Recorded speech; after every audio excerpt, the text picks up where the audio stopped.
네, 안녕하세요. 지금부터 여러분과 공공조달 실기 파트를 맡게 된 최유란 행정사입니다. 자, 이제 저랑 같이 남은 두 가지 파트 7. 공공조달 법 제도 활용, 그리고 8. 전자조달 시스템 활용, 이렇게 두 가지 파트를 하면은 드디어 우리 2차 실기가 마무리가 됩니다. 자, 앞에서 다 워낙 설명을 잘 들으셨겠지만 저도 동일한 방식으로 수업을 진행을 할 거예요. 자, 우리 2차 실기가 물론 어떻게 나올지 아무도 몰라요. 아무도 모르지만 이제 추측컨대 2차 실기에 대해서 답안을 쓰는 양식은 단답형, 그리고 괄호 넣기, 빈칸 넣기라고 생각하시면 돼요. 괄호 넣기, 그리고 약수령, 이렇게 나올 것으로 예측을 해서 저희가 모두 다 문제 구조를 그렇게 짜냈습니다. 그리고 출제 기준이 공개가 됐기 때문에 출제 기준에 맞춰서 저도 정말 진짜 고민을 하는 거죠. 이런 출제 기준 하에서 어떤 문제가 나오고 어떻게 작성을 해야 되는지 역으로 계산을 해서 저희가 이제 유인물, 프린트물을 작성을 했습니다. 그래서 저도 동일한 양식으로 진행을 할 거고요. 제가 맡은 부분은 공공조달 법제도 활용, 법령 활용하기여서 이제 논점 75부터 진행을 할 거고요. 전체적인 출제 기준, 논점 기준으로는 2차 과목 전체 출제 논점은 91개입니다. 자, 결론적으로 여러분들이 이제 1차를 준비하면서 2차 강의를 보시는 분들도 있겠고, 또는 1차를 합격을 하고 2차를 이제 동차로 공부를 하시는 분들도 분명히 계실 거예요. 그러면 남은 동차 기준으로 봤을 때 약 한 달이라는 시간 동안에 논점 91개를 같이 정리를 하면 실기까지 합격을 하실 수가 있겠죠. 자, 그리고 좀 좋은 거는 다른 시험과 좀 차별화될 수 있게 이 공공조달 관리사는 전문 실무자를 양성을 하는 거기 때문에 1차, 2차, 3차 우리가 열심히 필기 객관식을 공부를 했던 그 내용이 2차와 연계가 되어 있습니다. 그래서 사실 우리 1차 필기 같이 강사분들이 2차 강의를 분별했을 때 눈에 보여요. 아, 이거 1차의 어떤 부분이랑 연계가 되는구나가 사실 눈에 보여서 대부분 연계되는 내용 위주로 다시 복습을 하면서 또 2차 우리가 실기를 중점적으로 대비를 해야 되다 보니까 2차 실기 대비를 같이 준비하는 거라서 필기 공부하고 실기 공부하는 이제 같이 준비를 했을 때 그렇게 부담이 되지는 않을 거라고 생각이 듭니다. 그러니까 1차 필기 과목이랑 2차 실기 과목이 아예 다르고 내용이 다르고 법이 달라지면은 사실상 완전 새롭게 공부를 하는 거나 마찬가지인데, 우리 공공조달관리사 시험은 1차와 2차의 텀이 한 달밖에 없잖아요. 그렇게 설계된 이유가 1차와 2차 과목이 연계돼 있고 내용도 중복이 되고 법이 동일하기 때문에 그냥 복습을 하면서 2차까지 같이 대비한다라고 생각을 해주시면 좋겠죠. 오히려 반대로 또 실기를 공부하다가 필기를 공부하게 되면은 내용이 더 세세하게 자세하게 이해가 되실 거라고 봅니다. 자, 우리가 물론 결국에 이 시험을 합격을 해서 여러분들이 실무에 활용을 하실 거지만 기본적으로 말씀드리는 거는 시험에 합격하는 게 가장 1차의 목표입니다. 그래서 시험에 합격할 수 있게끔 가장 컴팩트하고 효율적으로 저랑 같이 공부를 다시 해보시고 합격을 하면서 여기서 배웠던 어떻게 공부해야 되는지 방법을 실무에 적용을 하면서 나아가 보도록 할게요. 자, 그러면 이제 연계되어 있는 유인물, 프린트물로 같이 보도록 하겠습니다. 자, 논점 75부터 같이 나가 볼 건데요. 자, 논점 75 볼게요. 공공조달 관련 법령의 구조와 적용 범위를 이해하고 설명할 수 있다. 사실은 되게 추상적으로 느껴지지만 결국에 우리가 현업에서 업무를 하면서 계속 보게 되는 게 공공조달 관련된 법의 구조, 그리고 적용 범위부터 시작이 됩니다. 자, 우리가 논점 1회에서도 같이 관련 내용 한번 공부를 했었는데, 자, 공공조달 관련 법령이 굉장히 많죠. 굉장히 많아서 우리가 기업일 수도 있고 국가나 지자체에 보조금을 받아서 수행을 하는 기업이 될 수도 있겠죠. 또는 국가나 지자체에서 올린 공고문을 보고 입찰을 준비를 할 수 있겠죠. 그래서 국가나 지방자치단체 그리고 공공기관이 체결하는 그 계약 관련해서 각각의 법규들이 적용을 하고 있는데 관련된 법제도가 굉장히 많다라는 거죠. 공공조달 관련해서 우리가 앞에서 엄청 많이 봤던 국가계약법, 지방계약법, 그리고 전자조달법, 계약 예규도 보겠고 공기업 준정부기관 계약 사무 규칙 등등 정말 많은 법, 제도, 예규, 고시, 지침 등을 우리가 보게 되어 있습니다. 그래서 크게 한번 큰 틀에서 다시 한번 살펴보면은 공공조달 관련된 법령이 굉장히 많은데 그 구체화 세분화되는 그 정도에 따라서 단계적인 위계를 갖고 있습니다. 크게 우리가 헌법, 자 순서로 보면은 당연히 헌법이 그 최상위 법이라고 보시면 되겠죠. 자 그래서 헌법을 우리가 최상위 규범으로 봐서 먼저 헌법이 단계적 위계를 갖고 있고요. 그래서 여러 가지 뭐 평등의 원칙이라든지 공공조달 제도의 그 입법적 근거를 둬서 헌법이 최상위 규범으로 작용을 하고요. 그 다음에 법률이죠. 국회 입법이 되는 법률로서 입법기관인 국회에서 제정한 게 법률. 헌법은 이제 모든 법률의 가장 최상위 법률인 거죠. 그래서 헌법이 있고 법률이 있고 그럼 공공조달 관련해서 가장 중요한 법률이 대표적으로 뭐가 있어요? 국가계약법이라고 우리가 약칭을 하지만 전체 법 이름은 국가를 당사자로 하는 계약에 관한 법률이죠. 그리고 지방계약법은 뭐예요? 지방자치단체를 당사자로 하는 계약에 관한 법률. 그래서 국가계약법, 지방계약법, 그리고 조달사업법도 조달사업에 관한 법률 등등 이런 조달 그리고 계약의 기본 원칙을 규정하는 법률이죠. 법률. 그래서 법률이 되겠고요. 자, 그 다음에 우리가 명령, 행정명령 또는 이제 명령으로 볼 수가 있는데 이제 명령은 우리가 대체적으로 대통령령 그리고 부령, 시행령, 시행규칙 합쳐서 뭐 명령이라고 볼 수 있는데 부령 이 법률에서 위임받아서 그러니까 대통령령으로 제정하는 시행령 그리고 총리령, 보통 부령 등으로 제정하는 시행규칙 등등 해서 우리가 명령이라고 볼 수 있어요. 그래서 법률, 시행령, 시행규칙 순으로 볼 수가 있겠죠.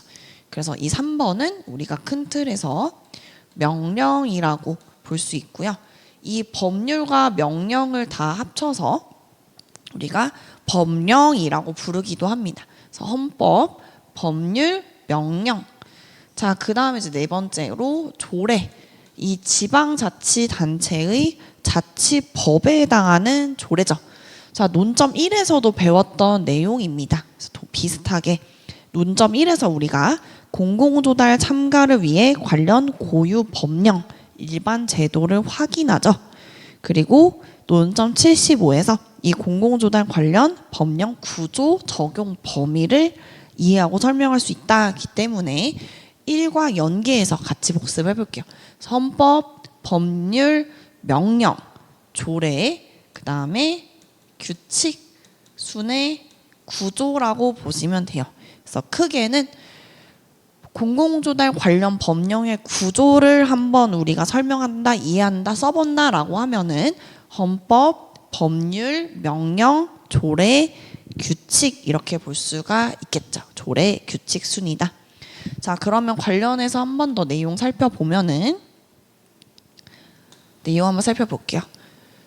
자, 공공조달 관련 법이 굉장히 많다라고 말씀드렸죠. 그 중에서 최상위 규범은 헌법 1번, 그 다음에 2번 법률이죠. 법률, 2번 법률, 그리고 3번 명령 또는 시행령, 시행규칙 같이 적어주시면 되겠죠. 시행규칙, 시행령, 시행규칙, 명령. 자, 4번은 조례. 자, 그리고 5번은 행정규칙 또는 우리가 고시훈령 예규 지침이라고 표현을 하는 행정규칙이 있겠죠.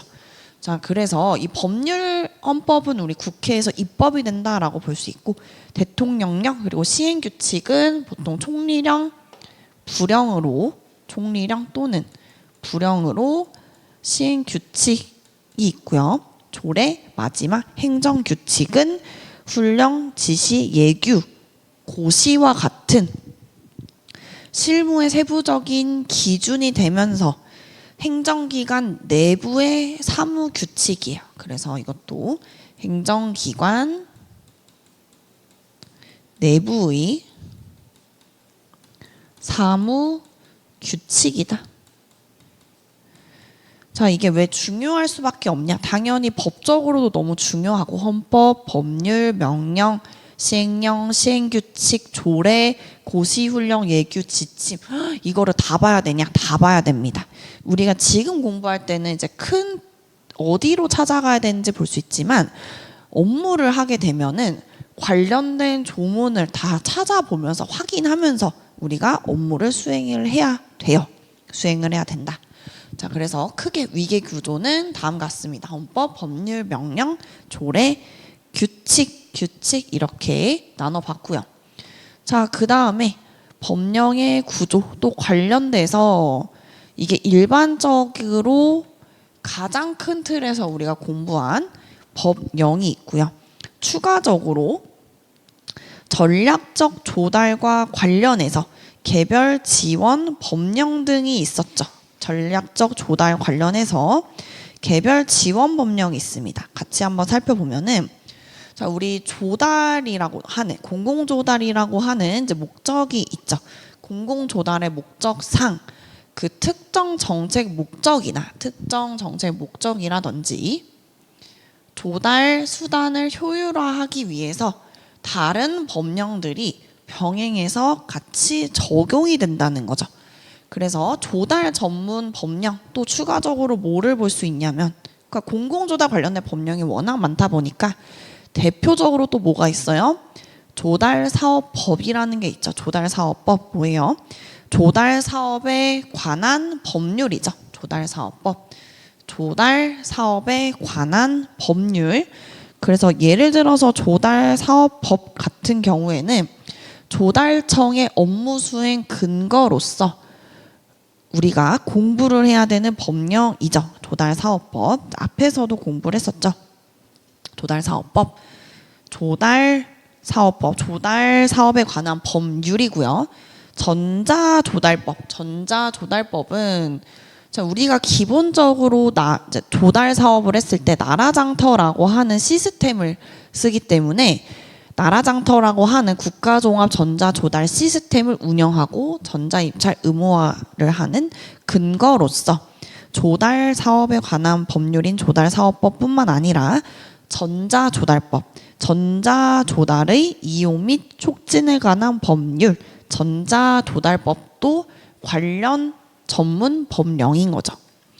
자, 추가적으로 전략적 조달과 관련된 법령은 또 굉장히 많죠. 전략적 조달과 관련해서 중소기업 보호를 위해서 우리가 판로지원법이라는 것도 배웠었고 또는 여성기업, 장애인기업, 녹색기업, 녹색제품, 사회적 기업 지원법 등 여러 가지 세부적인 전략적 조달 제도와 관련된 법령들이 많고요. 그런 법령들이 정책적인 우대 제도의 근거로서 활용될 수 있다. 자, 그래서 여기까지 알 수 있는 것은 이 공공조달과 관련해서 굉장히 많은 법령들이 있다라는 거를 알 수가 있죠. 자, 그러면 관련된 법령이 너무 많아요. 1번, 2번까지만 봐도 너무너무 많기 때문에 우리는 해석할 수 있어야 되는데 뭐를 파악할 수 있냐면 어떤 거를 먼저 적용을 해야 되는지를 같이 볼 수 있습니다. 자, 우선 공공계약 관련해서 법령은 그 사법인 개인사자죠. 민법의 특별법의 성격을 지니고 있기 때문에 조달 관련 법령의 규정이 있는 경우에는 우선 적용된다라고 볼 수 있어요. 사실 계약이기 때문에 계약자치에 의해서 민법을 보통 계약을 할 때는 민법 안에 계약법이 있습니다. 그러니까 민법 안에 계약법이 있죠. 보통 계약은 사인과 사인 간의 자치 계약이기 때문에 민법 계약법이 있는데 그거에 특별법의 성격을 지녀서 우선은 조달 관련 법령이 우선 적용이 됩니다. 그런데 관련 규정이 없다라고 하면은 민법이 보충적으로 적용이 된다라는 거죠. 자, 그리고 실무에서 문서가 너무 많기 때문에 문서 간에 뭔가 해석의 차이가 있다라고 하면은 특수 조건이 일반 조건보다도 우선하는 원칙이 적용된다라는 것을 기억해 주시면 됩니다. 자, 그러면은 여기까지 봤을 때 좀 다시 한번 정리를 해볼게요. 자, 정리를 했을 때 이 국가계약 관련한 법령을 보면 이제 이해했어요. 그런 공공조달 관련된 법령이 굉장히 많다. 그래서 공공조달 관련된 법령은 사실상 우리가 국가계약법, 지방계약법, 전자조달법, 조달사업법, 계약법, 공기업, 준정부기관 사무규칙 등 실제로 보면은 진짜 300종 이상이 존재합니다. 물론 이제 보던 것만 보고 내가 관련된 게 뭐 용역인지 물품인지 또는 뭐 보조사업자인지 그 내가 하던 업무에 익숙하면은 보던 법만 계속 보게 되어 있어서 좀 더 빨라질 건데 전체를 보다 보면은 굉장히 많다라는 거죠. 300종 이상이 존재한다. 자, 그러면 시험에 나왔을 때 우리가 우선적으로 외워야 되는 것은 이 부분입니다. 공공조달 관련된 이제 주요 법령을 한번 외워볼게요. 공공조달 관련한 주요 법령은 다음과 같습니다. 첫 번째, 크게 물론 헌법은 그냥 어떤 법률보다도 가장 최고의 가장 최상위 법률이기 때문에 헌법을 차치하고 공공조달 관련 이제 주요 법은 우선은 국가계약법, 지방계약법이 중요하죠.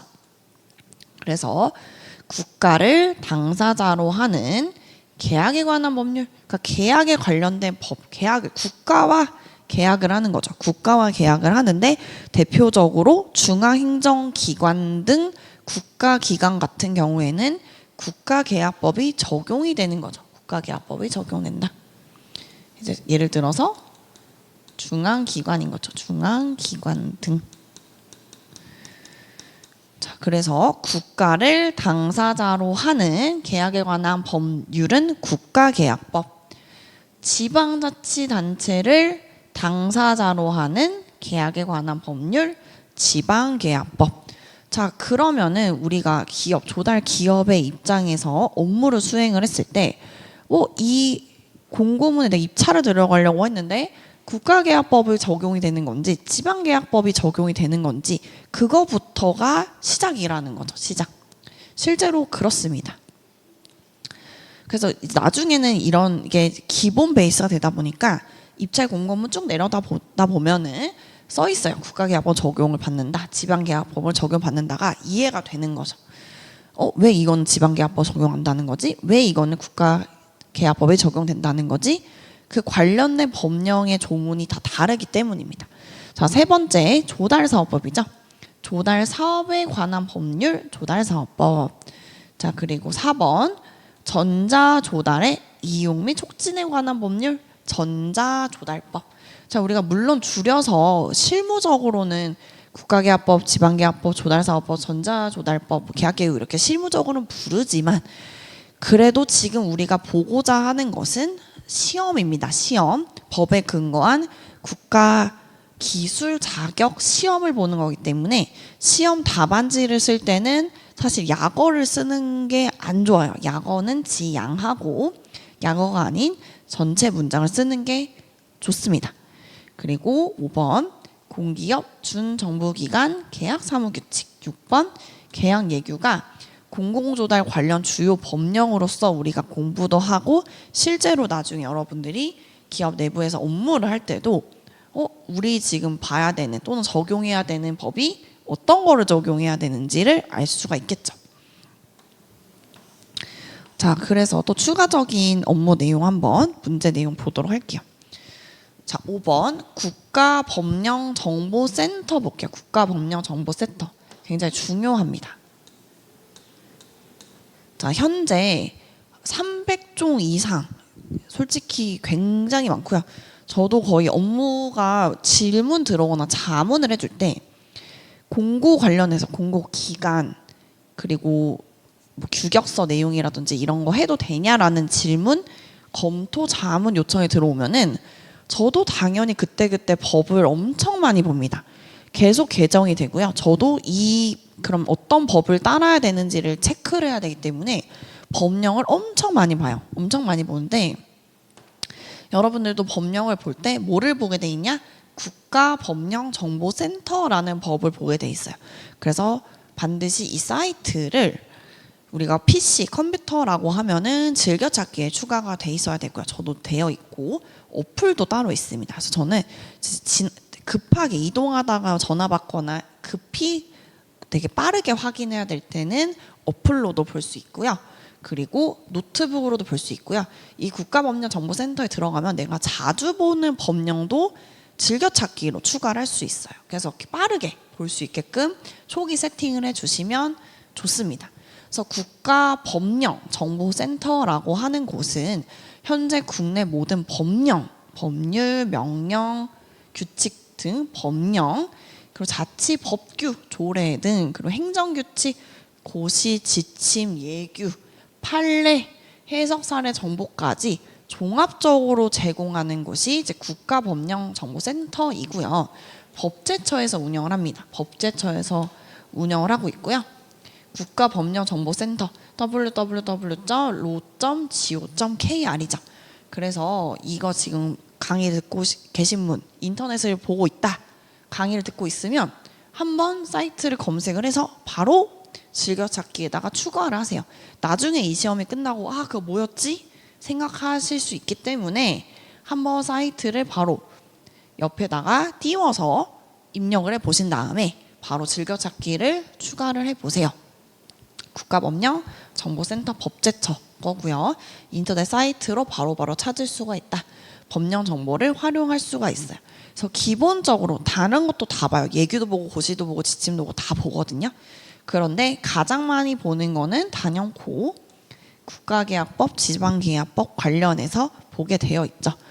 자, 그래서 국가계약법, 국가를 당사자로 하는 계약에 관한 법률이 있고요. 법률, 시행령, 시행규칙이 있고요. 반면에 지방계약법, 지방자치단체를 당사자로 하는 계약에 관한 법률, 시행령, 시행규칙이 있습니다. 이것을 가장 기본적으로 많이 보게 되어 있어요. 그래서 법령의 종류는 법률, 시행령, 이건 대통령령, 시행규칙은 부령이죠. 재정, 경제, 부령. 기존의 기획재정부에서 개편되면서 이름이 바뀌었습니다. 재정경제부, 기획재정부가 두 가지로 나눠졌죠. 그중에 이제 재정경제부령으로 바뀌었고요. 지방계약법도 법률, 시행령, 대통령령, 시행규칙은 이제 부령인데 행정안전부령. 그래서 여기서 좀 특이한 거는 뭐예요? 국가계약법 시행규칙은 재정경제부령인데 지방계약법 시행규칙은 행정안전부령이네. 법령의 종류가 두 개가 다르구나. 혹시 좀 어렵게 나오면 지역적으로 체크를 해주시면 되겠죠. 자, 그래서 관련해서 알 수 있는 부분은 뭐냐? 알 수 있는 부분은 그러면 이 지방계약법 관련해서 소관부처는 다 행정안전부네 이렇게 볼 수 있고요. 국가계약법 관련해서 소관부는 기본적으로 조달청, 재정경제부다라는 거를 나눠서 알 수가 있겠죠. 알 수가 있다. 소관부처가 두 개가 다르다라는 거죠. 다르다. 자, 그리고 관련해서 한번 볼게요. 관련해서 보면은 계약예규 보도록. 계약예규. 사실 계약예규도 실무적으로 굉장히 많이 봅니다. 계약예규를 진짜 저는 거의 프린트해서 갖고 다닌 적도 있어요. 굉장히 많이 보고요. 국가계약법, 지방계약법의 위임 범위 내에서, 국가계약법, 지방계약법의 위임 범위 내에서, 그러니까 앞에서 공부했던 국가계약법, 지방계약법의 위임을 받아서 왜 제가 프린트까지 해서 보냐? 정말 구체적으로 계약 절차를 진행하기 위한 가이드라인 성격을 지닙니다. 가이드라인. 그래서 거의 기업들에서 질문하는 내용이 굉장히 세부적으로 기업에서는 공고문을 올리거나 입찰을 들어가야 된다든지 어떤 액션을 실질적으로 해야 되잖아요. 그러면은 결국에 다 계약 예규와 관련된 게 대부분이긴 합니다. 자, 그래서 국가계약법의 경우에는 재정경제부의 계약 예규가 있고요.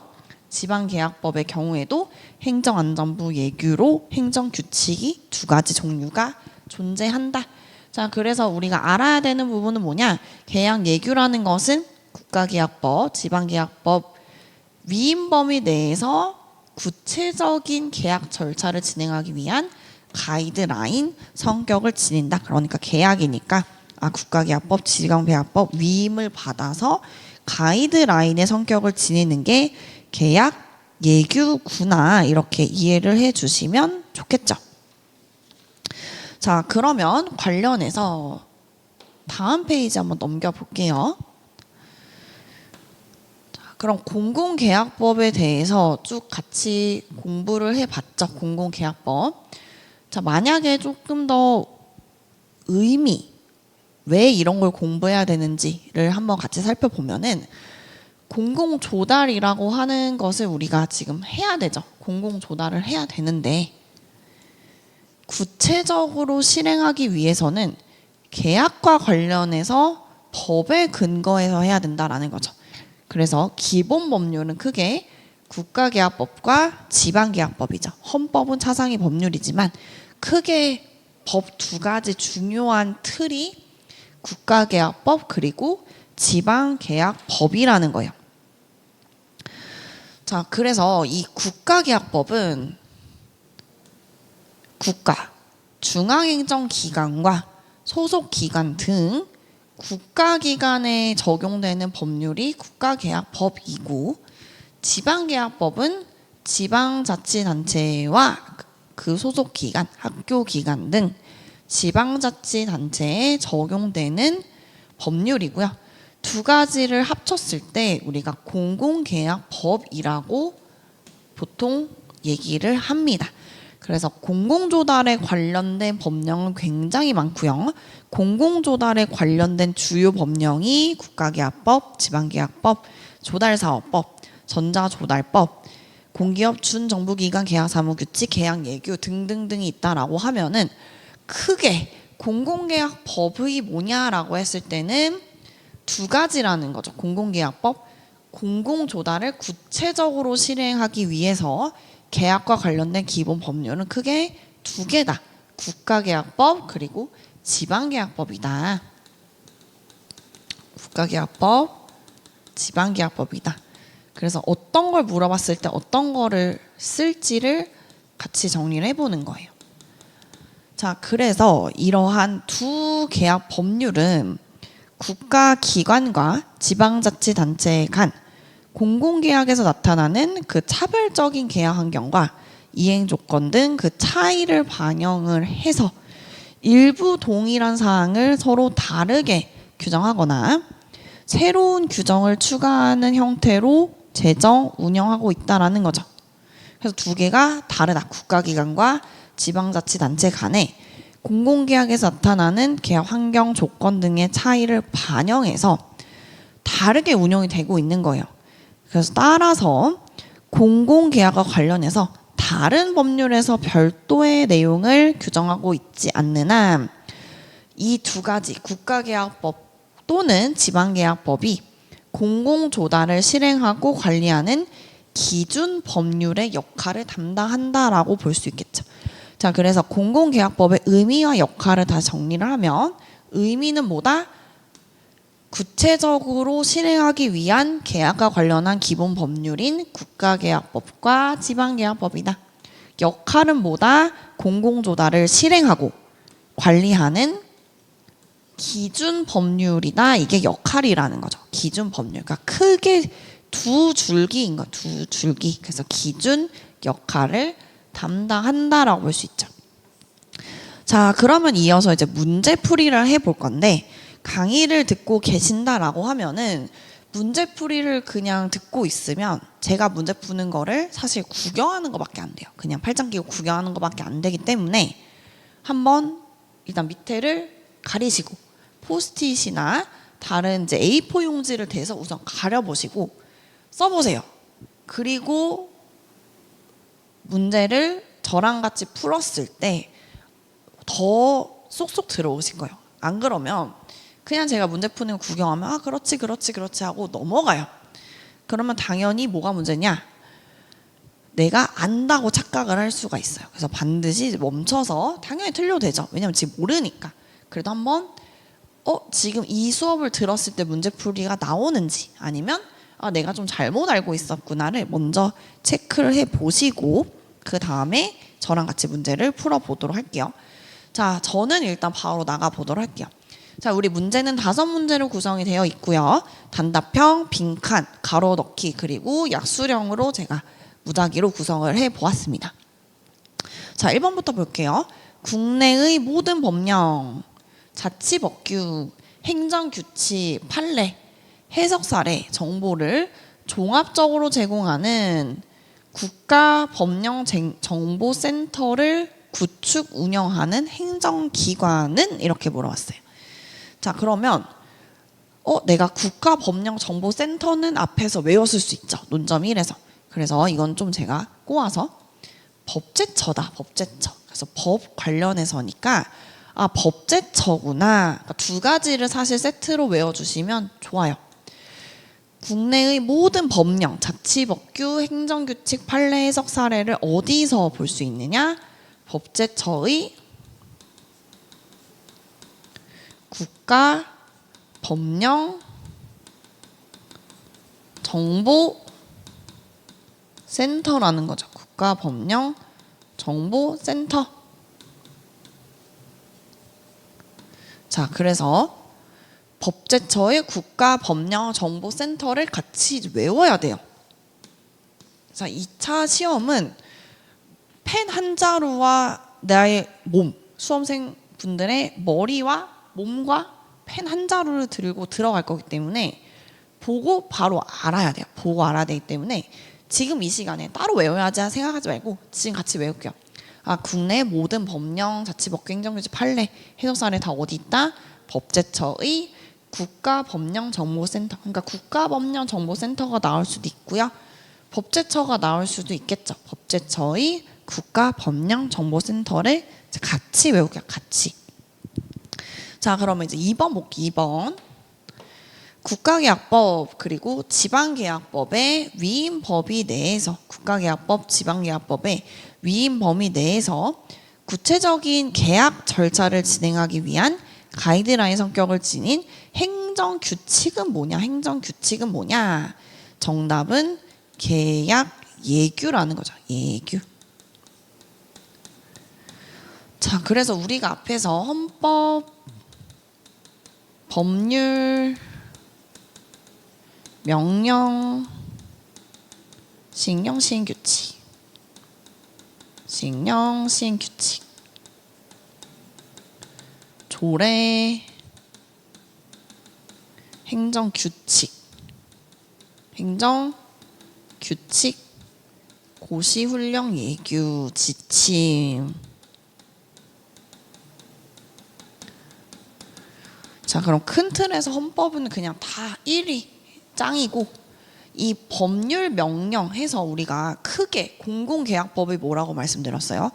공공계약법 크게 큰 두 줄기 국가계약 법률 시행령 시행규칙, 지방계약 법률 시행령 시행규칙, 그리고 지자체의 자치법인 조례 추가적으로 구체적인 가이드라인을 보는 게 계약 예규가 또 따로 있다. 그래서 예규의 성격은 계약 예규의 성격은 행정규칙이라는 것. 행정규칙. 그러니까 두 가지가 나올 수도 있어요. 국가계약법, 지방계약법 위임 범위 내에서 또는 공공계약법의 위임 범위 내에서 구체적인 계약 절차를 진행하기 위한 가이드라인 성격을 지닌 것은 계약 예규면서 계약 예규의 성격은 뭐다? 행정규칙이라는 거죠.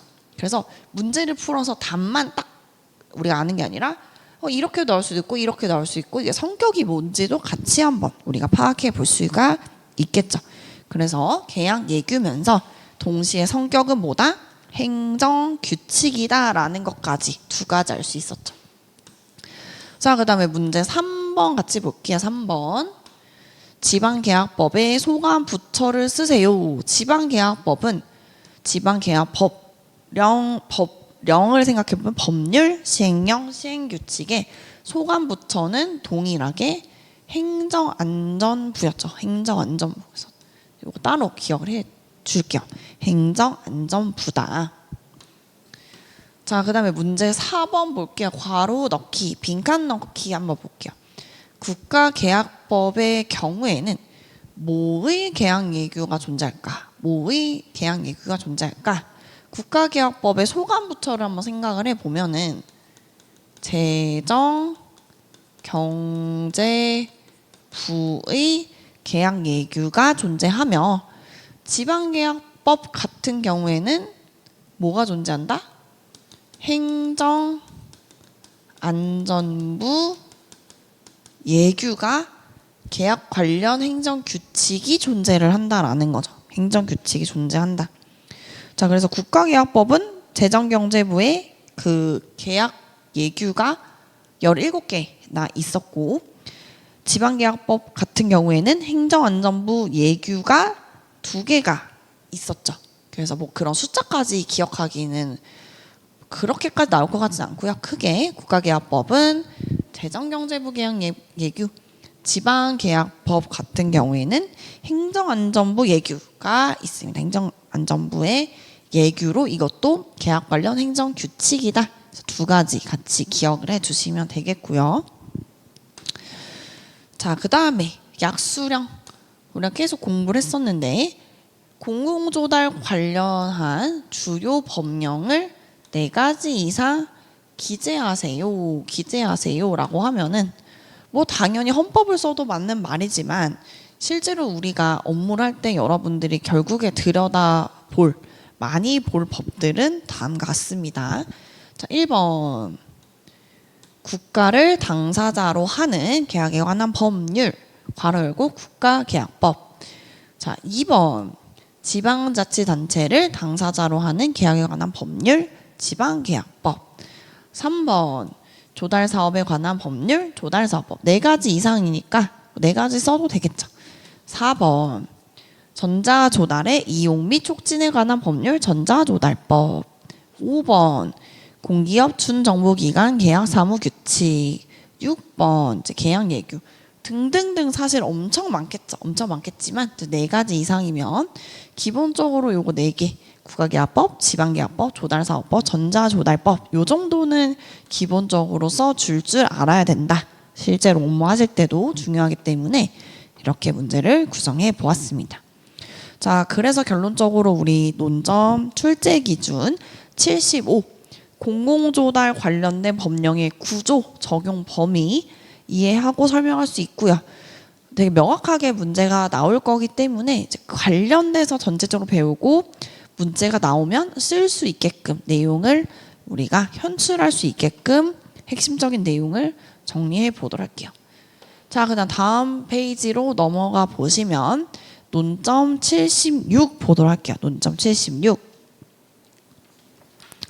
자, 논점 76을 보면은 공고 및 계약서의 법적 근거를 확인하고 불리한 조건에 대응할 수 있다라고 되어 있습니다. 공고 및 계약서의 법적 근거를 확인하고 불리한 조건에 대응할 수 있다. 자, 이건 굉장히 또 실무와 연결돼 있죠. 그래서 2차가 공공조달 관리 실무인 것처럼 다 중요해요. 1번 법을 봐야 되고 법을 알아야지 뭐 우리가 입찰 공고문을 올려야 될 수도 있겠죠. 그러면 올려야 되면 법에 위반되면 안 되죠. 그리고 내가 입찰에 들어간다라고 하면은 그 공고나 계약서가 법적으로 문제가 없는지도 알 수가 있겠죠. 그래서 공고, 계약서의 법적 근거를 확인하고 불리한 조건에 대응할 수 있다. 그럼 법적 근거를 확인할 수 있으면 또 결국에 뭐를 봐야 돼요? 법령을 봐야 된다라는 거죠. 그래서 전체적으로 내용을 같이 한번 살펴보도록 할게요. 자, 1번부터 보도록 할게요. 1번. 입찰 공고. 공고라고 했을 때 우리가 대부분 입찰 공고문을 볼 거예요. 입찰 공고문 그리고 계약서. 자, 그러면 공공조달에서 입찰 공고문 그리고 계약서는 너무너무 중요합니다. 조달 절차의 시작과 끝을 규율하는 가장 핵심적인 문서가 이제 공고문과 계약서예요. 이제 뒤에서 우리가 이제 뒤로 갈수록 공공조달 관련해서 이제 분쟁 대응하기라는 내용도 오늘 이어서 볼 건데, 사실 분쟁을 대응하는 거는 사고가 나고 나서 사건이 터지기 후에 대응을 하는 거죠. 항상 사고가 나기 전에 문제가 없는 게 가장 좋겠죠. 그래서 입찰 공고문 계약서는 너무너무 중요해서 법적 성격은 뭐냐? 공고라고 하는 것은 청약을 유인하는 거예요. 민법에서 나오는 내용인데, 공고를 올린다, 공고를 띄운다, 공고는 청약을 유인하는 거고요. 계약을 한다라고 하는 것은 승낙을 하는 거예요. 자, 공고문, 청약의 유인, 그리고 청약도 하고 승낙, 계약을 한다라고 하는 것은 승낙을 하는 법적 성격을 지닙니다. 자, 그러면 입찰 공고문이 이제 왜 중요한지 같이 볼게요. 입찰 공고문이 왜 중요하냐? 당연히 중요하겠지만 우리는 시험을 봐야 되기 때문에 어떻게 쓸 수 있는지 같이 한번 보도록 할게요. 자, 1번부터 볼게요. 자, 입찰 공고 같은 경우에는 수요기관이 조달 사업을 수행하기 위해서 입찰 참여 기회를 외부에 공식적으로 공개하는 절차며 조달 절차의 출발점이죠. 그러니까 입찰 공고문을 올리는 것부터가 출발점이라는 거죠. 그럼 입찰 공고문은 무슨 성격을 지닌다? 법적으로는 민법상 청약의 유인이다라는 거죠. 청약의 유인에 해당한다. 자, 우리 기억이 나실지 모르겠지만 1차 때도 살짝 나왔어요. 청약의 유인이라는 단어 나왔습니다. 청약의 유인이 해당이 되고요. 공고문이 게시가 되면 그 공고문에 명시된 조건 자체가 입찰의 기준이 되면서 계약 조건의 일부로 작용하는 법적 구속력을 지니겠죠. 계약 조건으로서 법적 구속력을 지닙니다. 자, 그럼 입찰 공고문은 왜 또 중요하냐? 이 명확한 기준이 제시가 될 거기 때문에 공정성 그리고 투명성을 확보할 수가 있어요.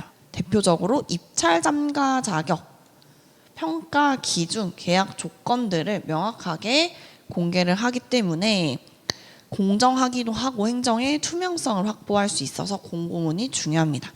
자, 그리고 마지막, 법규에 실질적 효력을 부여한다. 자, 보통 이런 계약 법규는 대부분 내부 절차적인 규정의 성격을 띠고 있어서 입찰 공고서에 그 내용을 반영을 시켜서 입찰자 그리고 계약자를 직접적으로 규율할 수 있는 효력이 발생한다. 그래서 입찰 공고문이 있음으로써 구체적이고 실질적인 효력을 부여한다. 이렇게 이해를 해 주시면 되겠죠. 효력이 이제 부여된다. 자, 그 다음에 3번 볼게요. 자, 그럼 공고문이 있고요. 계약을 할게요. 계약서 당연히 너무너무 중요하죠. 계약서. 자, 입찰 공고문이 딱 올라갔어요. 그게 만약에 우리가 일반 경쟁이라고 하면은 굉장히 많은 업체들이 입찰하겠죠. 그랬을 때 낙찰자로 선정한 업체가 생긴다라고 하면은 이제 계약을 비로소 할 거예요.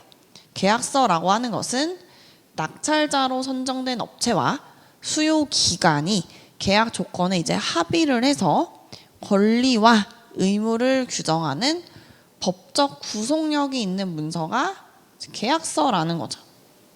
자, 그래서 이 법적 성격은 조달 업체의 입찰, 청약, 그러니까 입찰 공고문은 청약을 유인하는 거고 조달 업체가 입찰하는 것은 청약을 하는 거죠.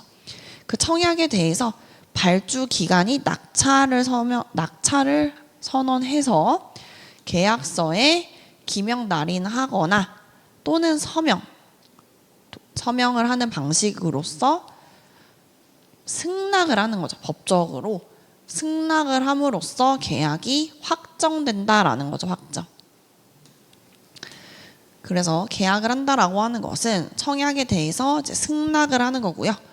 공공계약은 서면으로 체결해야 되는 그 요식 계약의 성격을 지닙니다. 어쨌든 계약의 기본이기 때문에 우리가 민법의 계약 내용을 빠뜨릴 수가 없어요. 연결해서 알 수밖에 없다. 알아야 한다. 자, 그 다음에 세 번째 볼게요. 증거 및 분쟁 해결 기능 볼게요. 계약서를 굉장히 잘 써야 된다는 거죠.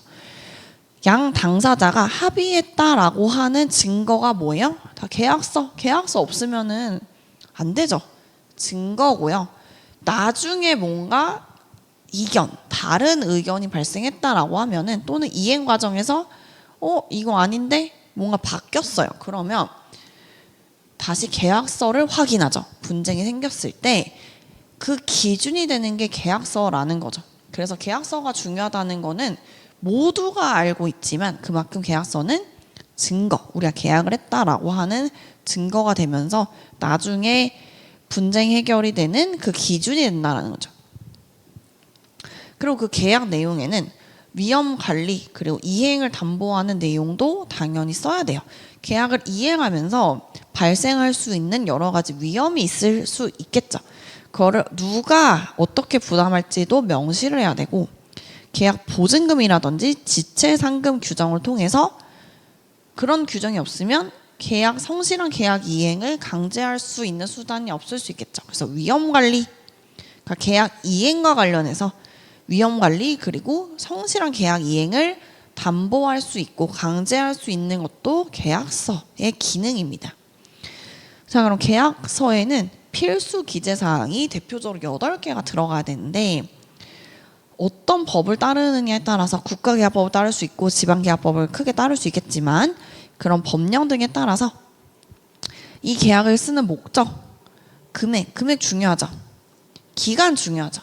계약 보증금, 위험부담 누가 할 건지, 지체상금, 해제 사유, 해제, 소급해서 무효가 되는 거, 해지, 지금부터 장래 해지가 되는 거, 분쟁 해결 방법 등을 명시를 해서 애매모호하게 계약을 하면 안 되겠죠. 그러면은 오히려 분쟁의 근거가 됩니다.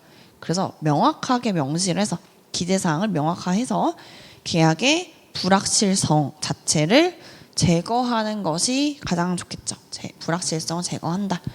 자, 이거 보시면은 알 수가 있듯이 이 입찰 공고문 계약서 굉장히 중요한데 공고문 계약서는 이제 시작 그리고 끝을 규율하는 정말 중요한 문서라는 거는 우리가 당연히 알고 있는데 법적으로 봤을 때 입찰 공고문은 청약의 유인에 해당해서 입찰의 기준이 된다라는 거죠.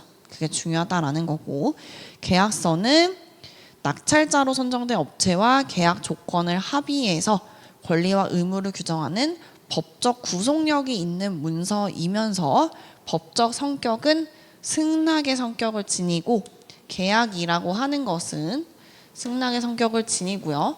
계약이라고 하는 것은 계약서는 서면으로 체결을 하는 요식 계약의 성격을 지닌다까지 같이 알아두시면 좋고요. 계약서를 쓰면 좋은 우리 중요성 또는 효과를 물어본다. 계약서의 기능, 중요성, 효과를 물어본다라고 하면 증거되고요. 분쟁 해결되고요. 위험 관리되고요. 이행당보, 계약서 안 쓰면은 막상 계약서 도장 찍고 돈 받아놓고 아무것도 안 할 수 있겠죠. 그럼 안 되기 때문에 이행담보 그리고 명시적으로 명확하게 그 업무 범위를 뾰족하게 정돈하는 역할을 하겠죠. 그냥 이 업무 해주세요라고 하는 게 아니라 어떤 업무를 어떤 기간에 어떤 업무를 어떻게 하겠다라고 명확하게 해야지 업무 범위를 깔끔하게 정돈을 할 수 있어요. 그래서 지금 이걸 배웠을 때 이게 들어가야지 문제가 생기지 않겠구나도 같이 우리가 알 수 있겠죠. 그래서 필수 기재사항도 정확하고 구체적으로 할수록 나중에 문제가 생기지 않습니다.